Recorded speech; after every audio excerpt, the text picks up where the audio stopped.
देखिए चुनावी शोर है और एक बार फिर से राम रहीम को पैरोल मिल चुकी है। जी हां, गुरमीत राम रहीम एक बार फिर से सलाखों के पीछे से बाहर आने वाला है और ये सब इसलिए हो रहा है क्योंकि हरियाणा में चुनाव है। चुनाव से ठीक पहले राम रहीम को एक बार फिर से पैरोल मिल चुकी है। कितने दिन की पैरोल मिली है और आखिर इसके पीछे की वजह क्या है, विस्तार से आपको रिपोर्ट के जरिए बताते हैं।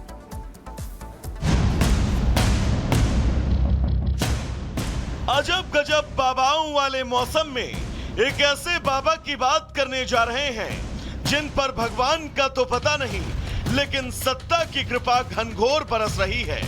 और इस बाबा का नाम है राम रहीम, जो वैसे तो डेरा सच्चा सौदा का प्रमुख है, लेकिन कानून की फाइल में इसकी पहचान हत्या और रेप के दोषी के तौर पर दर्ज है। वहीं राम रहीम फिर जेल के बाहर आ सकता है क्योंकि उसने एक बार फिर 20 दिन की पैरोल वाली एप्लीकेशन लगाई है और राम रहीम की पैरोल की अर्जी मंजूर भी हो चुकी है। यानी कि राम रहीम 20 दिन की पैरोल पर फिर बाहर आ सकता है। लेकिन खास बात यह कि उसने अगस्त में ही 21 दिन की पैरोल लेकर जेल लौटा था, लेकिन अब चुनाव से पहले फिर बाहर आने की तैयारी में लगा हुआ था। इसलिए आज ये पूछना जरूरी है कि आखिर राम रहीम पर किसकी अनुकंपा है।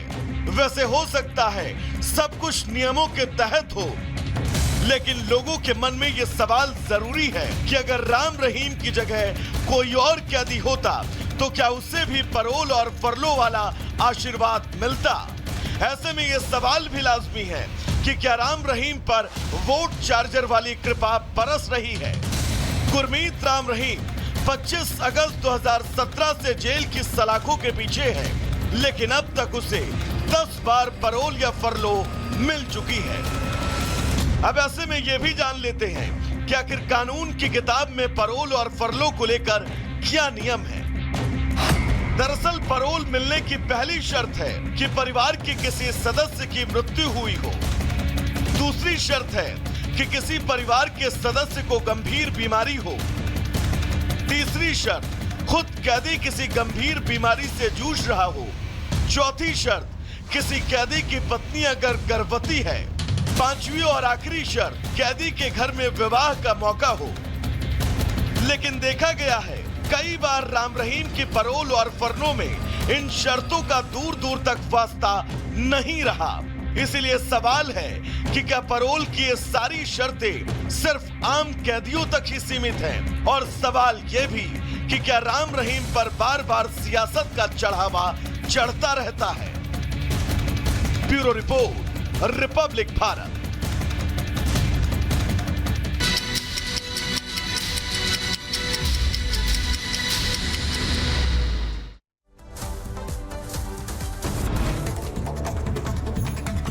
इजराइल ने लेबनान पर बोला जमीनी हमला। लेबनान में दाखिल हुई नेतन्याहू की आर्मी। हिजबुल्लाह के ठिकानों के खिलाफ शुरू किया गया हमला। जमीनी हमले शुरू होने से पहले लेबनानी सशस्त्र बलों ने अपने सैनिकों को वापस बुलाया। इजराइल लेबनान सीमा से 5 किलोमीटर दूर वापस बुला लिया है। साल 2006 के बाद पहली बार लेबनान में घुसी इजरायली सेना। इजराइल ने लेबनान में बड़े जमीनी अभियान की तैयारी के तहत हिजबुल्लाह के खिलाफ छोटे जमीनी हमले किए। दक्षिणी लेबनान में विस्फोटों की आवाजें सुनाई दी। लेबनानी सीमा पर इजरायली सैनिकों ने बरसाए बम। इजराइल की तोपों की बौछार जारी है। इजरायली सेना का लेबनान पर ताबड़तोड़ हमला जारी है। लेबनान सीमा पर आग लगाने वाले हथियारों का इस्तेमाल कर रहे इजरायली सेना। हिजबुल्लाह ने इजराइल में किए हमले। इजराइल के मेरोन एयर कंट्रोल बेस पर हमला किया। इजरायली सेना का हिजबुल्लाह के ठिकानों पर ताबड़तोड़ हमला जारी। आईडीएफ ने हिजबुल्लाह के मिसाइल लॉन्चरों पर हमला किया। बेरूत एयरपोर्ट के पास रखे मिसाइल लॉन्चरों के गोदाम को तबाह किया। इजरायली हमले में बेरूत का सेंट थेरेसा इलाका खंडहर में तब्दील हुआ है। कई बहुमंजिला इमारत मलबे में हुई तब्दील। लेबनान और यमन के बाद सीरिया में भी इजराइल का अटैक। हमले में सीरिया के राष्ट्रपति के भाई की मौत। लेबनान में इजराइल के हमले में हमास कमांडर फतेह शरीफ ढेर। मिडिल ईस्ट की जंग में कूदा रूस। तनाव के बीच रूस के प्रधानमंत्री मिखाइल बुनशिस्तीन ने ईरानी राष्ट्रपति से मुलाकात के लिए तेहरान पहुंचे। इजरायली हमलों के बाद दक्षिणी लेबनान में धुएं का गुबार। इजरायली हमले में लेबनान में अब तक 105 लोगों की मौत, 100 से ज्यादा लोग घायल। इजरायली पीएम नेतन्याहू ने यहूदी नववर्ष से पहले कैबिनेट की बैठक की। बोले, हम अपने अस्तित्व के लिए युद्ध कर रहे हैं, हम सेना में शामिल होंगे, हाथ से हाथ मिलाएंगे और अपने दुश्मनों को हराएंगे।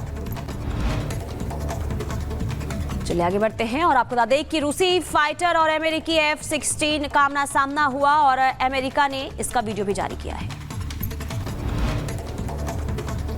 पेरू के टैक्ना इलाके में भीषण सड़क हादसा हुआ है। तेज रफ्तार ट्रक ने बस में मारी टक्कर। हादसे में 9 लोगों की मौत हुई है, 16 लोगों की। आप सभी का बहुत स्वागत है। खबरों की शुरुआत कर लेते हैं और सबसे पहले बात कर लेते हैं अक्टूबर में आफतकाल की। और ये आफतकाल नेपाल में जो शुरू हुआ अब बिहार तक पहुंच चुका है। बिहार की 13 जिले ऐसे हैं जहां इस वक्त बाढ़ से हाहाकार मचा हुआ है। बिल्कुल, आपको बता दें कि गंडक, गंगा और कोसी नदी का पानी जो है वो गांव में आ गया है और बाढ़ आने की वजह से आधा बिहार प्रभावित हो गया है। कई लोग जहां तहां फंसे हुए हैं, जिनको निकालने के लिए काम लगातार जारी है। एक रिपोर्ट इसी से जुड़ी आपको दिखाते हैं।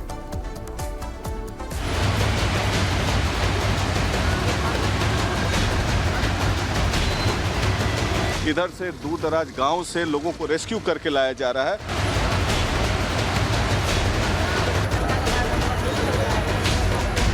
जल प्रवाह इतना तेज है, करंट इतना तेज है कि सड़क को भी चीर कर आगे बढ़ गया। कहते हैं प्रकृति जब रौद्र रूप में आती है तो कहर बरपाती है। इंसानी बस्तियां तो छोड़िए, इंसानी जान पर भी आफत आ जाती है। नेपाल से बहकर आ रही आफत बिहार का शोक बनती जा रही है। क्रोध में गंडक और कोसी है, बिहार गले तक डूब गया है। नेपाल तो डूबा ही डूबा, बिहार को भी नहीं छोड़ रहा है। उत्तर बिहार की स्थिति इस वक्त कुछ ऐसी भयावह है। रास्ते डूबे हैं, घर डूबे हैं, पुल बहने के कगार पर है।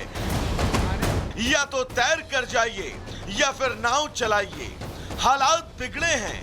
कोसी, गंडक समेत कई नदियां उफान पर हैं और सब कुछ अपने साथ बहा कर ले जाने को आमादा है। ये सुपौल है जहां चारों ओर पानी का प्रहार है। हर तरफ मझधार में फंसी जान है। बिहार में 56 साल बाद तबाही का ये मंजर दिखा। कोसी का ये सबसे रौद्र रूप है। रिहायशी इलाकों में सैलाब का कब्जा है। सड़कें समंदर में तब्दील हो चुकी हैं तो गांव तालाब बन चुके हैं। कि मैं अभी नदी में हूं और नदी से दूर दराज इलाके ये सब देख रहे हैं आप कि इधर से दूर दराज गांव से लोगों को रेस्क्यू करके लाया जा रहा है। और वही उसी एक रेस्क्यू बोट के साथ हम लोग बीच नदी में हैं।